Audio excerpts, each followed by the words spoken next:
आज मी इडली आणि ओल्या नारळाची चटणी करणार आहे. त्यासाठी 4 तास उडद डाळ भिजू घातली आहे. त्याला मिक्सरमध्ये बारीक काढून घ्या. ही आहे इडली रवा.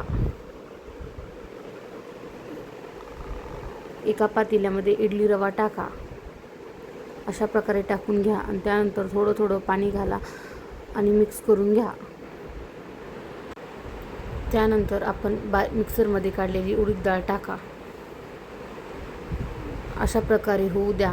त्यानंतर एका मोठ्या पातेल्यामध्ये ते बॅटरनं टाका आणि झाकून ठेवा रात्रभर. सकाळी अशा प्रकारे आपलं बॅटरनं चांगल्या प्रकारे फुगलं आहे. आपण बघू शकता. त्याला अशा प्रकारे मिक्स करून घ्या. चवीनुसार मीठ, इनो टाका. इनो टाकल्यामुळे इडली सॉफ्ट आणि छान बनते. त्यानंतर त्याला मिक्स करून घ्या. इडलीच्या भांड्यामध्ये पाणी टाका.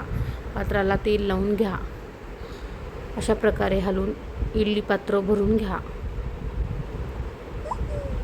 सर्व अशा प्रकारे करा. त्यानंतर भांडं लावा.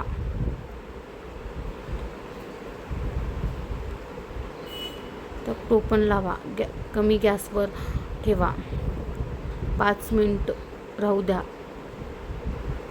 5 मिनिटानंतर आपण बघू शकता आपली इडली छान प्रकारे तयार झाली आहे. सर्व इडली काढून घ्या. थंड होऊ द्या. थंड झाल्यानंतर चाकूच्या साहाय्याने अशा प्रकारे इडली काढून घ्या. आपण बघू शकता किती छान सॉफ्ट झाली आहे. सर्व इडली काढून घेतली आहे. एकदम सॉफ्ट आणि छान झाली आहे. ओल्या खोबऱ्याची चटणी करणार आहोत. त्यासाठी साहित्य: ओलं खोबरं घ्या. त्याला बारीक असं कट करून घ्या. त्यानंतर मिक्सरच्या भांड्यामध्ये टाका. 4-5 हिरव्या मिरच्या टाका. जिरे, चवीनुसार मीठ, लसूण आणि डाळवं टाका. पाणी टाका आणि बारीक पेस्ट करून घ्या. एका पातेल्यामध्ये पेस्ट काढा. थोडंसं पाणी ॲड करा. तेल गरम करा.